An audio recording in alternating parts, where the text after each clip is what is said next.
In the heart of Lagos Island, just off a quiet crescent, where mansions wear glass like armor, she lives. The woman they whisper about at salons, weddings, and overpriced lounges. Ndidi, the millionaire's wife, the woman who hasn't aged a day in 25 years. While the city changes daily, buildings rise, faces wrinkle, trends fade, Ndidi remains frozen in time, flawless skin, ageless eyes, perfect smile. They say she bathes in imported serums, that her husband flies in yachts from Paris, that she doesn't eat solid food. But last Friday night, during a private house party, a waiter fainted after opening the wrong door in her mansion. He woke up screaming, "There is a man buried under the floor, and he's still breathing." The security cameras caught nothing. The guest list was cleaned. The police were paid. But rumors don't die in Lagos, especially when the city starts to whisper. She sold something to stay beautiful, and now someone else must pay. And tonight, her younger sister arrives from the village, eager to live in the city, but unaware that Ndidi's beauty comes with a price. The sun was setting behind the skyscrapers when Amara stepped out of the airport cab and stared at the mansion in front of her. It didn't look like a home. It looked like something stolen from a movie. Black glass walls, gold accents, silent gates, and a fountain shaped like a woman with no face. She clutched her travel bag tighter, the only sound in her ears, the hum of the city, and the heavy beat of her heart. Her sister Ndidi had sent for her suddenly, after years of silence. The last Amara remembered, Ndidi had left their village 25 years ago with nothing but a promise to write. She never did. Until now, Amara hadn't expected her to still be alive, let alone look younger than both of them. When the tall metal gate opened without a sound, Amara flinched. There were no security men, no camera beeps, just a smooth, robotic female voice that said, "Welcome, Miss Amara. Madam is waiting." She stepped in, shoes tapping the marble driveway, past cars that gleamed like mirrors.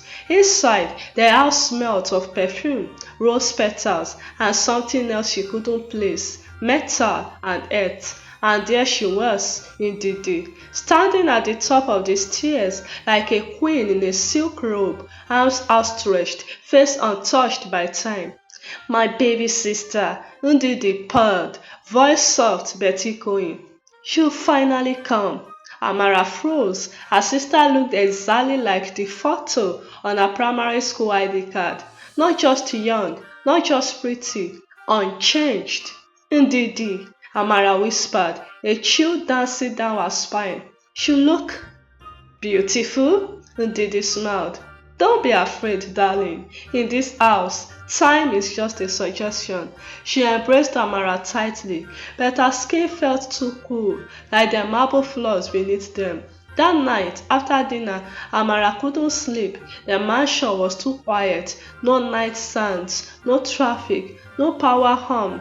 She opened her door to fetch water, and then she saw it. At the end of the hallway, a door she hadn't noticed before, heavy wooden, covered in black tribal carvings, and under the door, a slow trail of red liquid. Amara froze. Her first thought, wine. Maybe someone spilled it. But wine doesn't move like that. It doesn't slither. Thick, slow, with a shine like fresh blood. She leaned closer. The trail was leading away from the door now, toward the white tiles of the hallway, staining them deep maroon. It crept past a mounted sculpture beneath a long curtain and stopped, just as if it knew she was watching. Behind her, the hallway light flickered. Once, twice, then went off. Click, click, click. Something or someone was walking toward her from the other end of the hall. Amara's voice caught in her throat. "Ndidi," she whispered. Silence. Then the light blinked back on. The trail of blood, gone. The door, gone. It was just a smooth grey wall now. No carvings, no knob, no sign it ever existed. Downstairs, the dining room lights were still on. Amara crept quietly to the glass balcony, peering down. Ndidi was awake, sitting cross-legged on the polished floor, in a room full of candles and mirrors. Her silk robe was open, revealing veins that pulsed black and red beneath her perfect skin. She was whispering in a language Amara had never heard, cultural, rhythmic, old. And in the mirror before her, she wasn't alone. There was something else in the reflection, tall, shadowy, with glowing green eyes. He stood behind her, hands hovering just above her shoulders. Ndidi smiled. Then she said, without turning, "You shouldn't be watching this, Amara." Amara's breath caught. She stepped back, her heel hit a loose tile. Crack! She ran up the stairs into her room, slammed the door, locked it. Heart pounding, she backed into the wall. Seconds later, a soft knock. Tap, tap, tap. Then Ndidi's voice, sweet as honey, but sharp underneath. "I made this life for us, sister. You will understand soon. Sleep now." In the darkness, Amara whispered to herself, what did she give up to become this? She didn't know it yet, but the city would soon learn the answer, because Ndidi's secret was waking up again, and it needed a new offering. By morning, Ndidi was back to her glowing, graceful self, sipping green tea in a sheer white robe, seated in a garden that looked more like a painting than reality. Amara stared from the balcony above, hands trembling, as she imagined the night before. The trail of blood, the shadow with glowing eyes, the disappearing door. Ndidi waved. "Come join me," she called cheerfully, as if nothing strange had happened. "I made your favorite, akamu and akara, just like Mama used to." Amara hesitated. Her stomach said yes, but her spine said run. Still, she went. They sat under a mango tree, trained to grow in perfect spirals. The leaves didn't move in the wind, not even a twitch. "I've missed you," Ndidi said, brushing her ageless fingers against Amara's cheek. "Do you know why I brought you here?" Amara shook her head. Ndidi leaned closer, her voice dropping to a whisper. "Because it's time for me to rest, and for you to take your place." Amara dropped her spoon. "What do you mean?" Ndidi smiled, the kind of smile people wear when they are about to confess murder. "Do you remember Papa's funeral?" she asked softly. Amara blinked. "I was 6.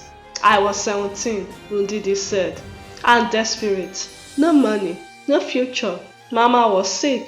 So when Chief Dike, yes, that chief, offered me marriage in exchange for a life of comfort, I said yes." She looked away. But Chief wasn't rich because of oil or politics. He was rich because he had a contract, one passed down from his grandfather. "A contract with who?" Amara asked, breath catching. Ndidi turned back, and her eyes were no longer brown. They were green, glowing. "With something that lives beneath this house, something that feeds on time and blood." She stood up, her silk robe flowing behind her like a spirit. "Every 10 years, it must be fed. A soul, a return, the giver never ages." Amara stumbled back. "You're joking. This is crazy." Ndidi tilted her head, smiling. "Is it? Look at me. Not a wrinkle, not a scar. Eternal beauty." Amara's voice cracked. "So, who did you feed it?" Ndidi's smile vanished.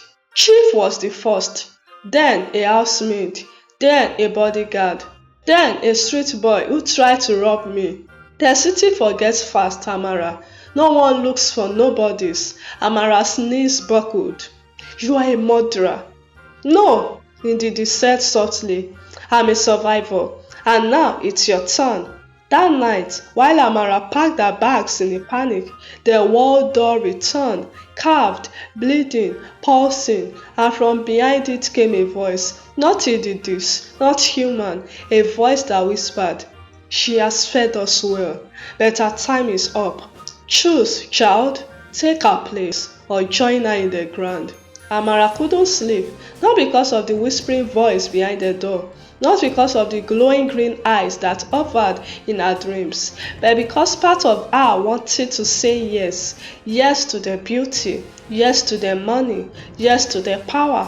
After all, hadn't life been unfair to her too? She had worked dead-end jobs, slept hungry, faced heartbreak after heartbreak.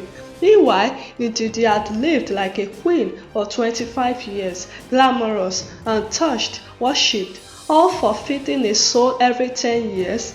It didn't seem so impossible anymore until she looked at herself in the mirror. "That's not who I am," she whispered. "I'm not like her." But the mirror disagreed. Behind her reflection, the door appeared again, open this time, a black void. Inside it, a figure waited, tall, faceless, its hands long and clawed. It held out a scroll. Amara stepped closer, and the writing appeared. "Sign here to inherit beauty without end. In exchange, one soul every 10 years." At the bottom of the scroll was a pen and Ndidi's signature. The pen began to rise on its own, hovering in front of her. "All you have to do," the voice whispered, "is write your name."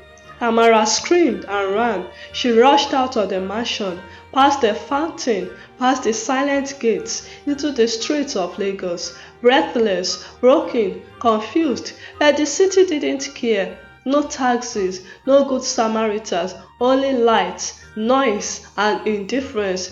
And when she finally reached the police station, house wild, shaking, the officer behind the desk gave her a slow, bored look. "You say your sister never aged? Lives in that glass mansion in Ikoyi?" Amara nodded desperately. "Sorry, ma," he said, already turning away. "That house was abandoned 10 years ago.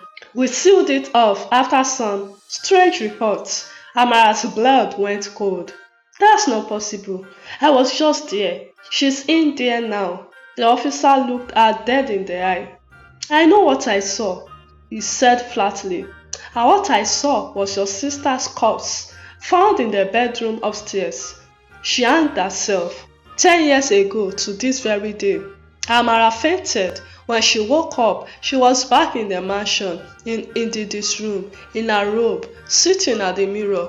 The door stood open, and this time her reflection smiled without her. "You didn't run fast enough," the voice said.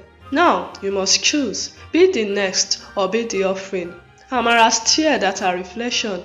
It moved before she did.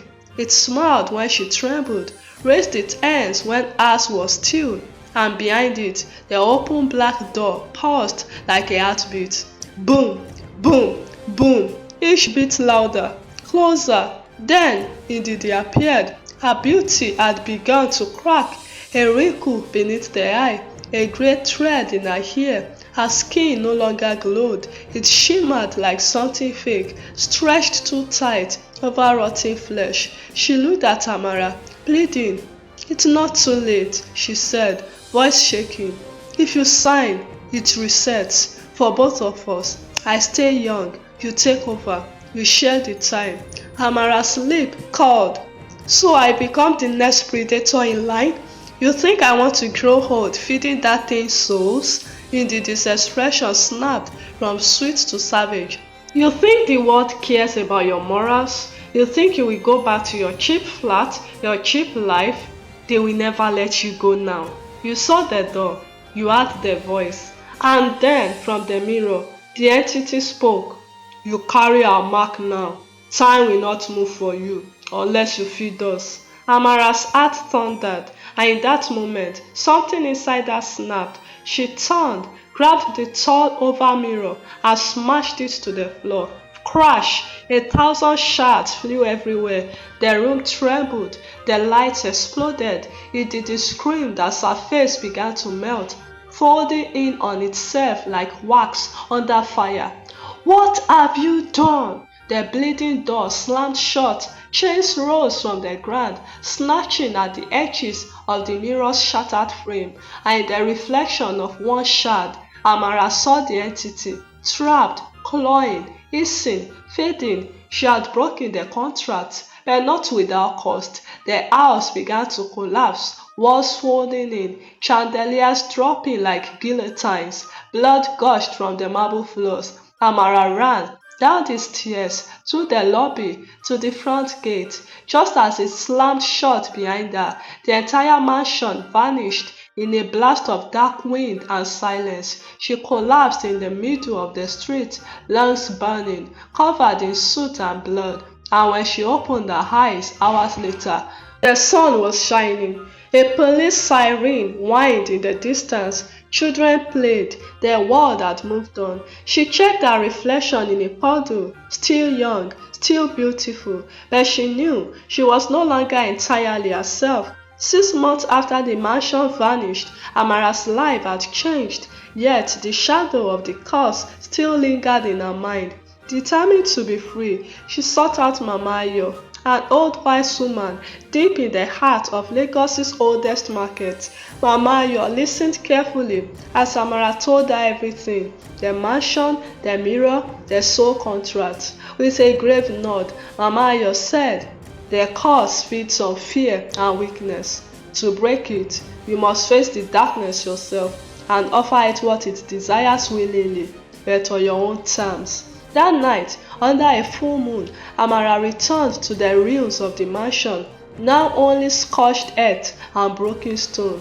She carried with her a small box, inside a glowing white stone, Amayo's gift, said to hold the power of truth and light. Amara stepped into the ruins. The shadows stirred, the air thick with whispers. The entity appeared, more terrifying than ever, eyes burning like embers.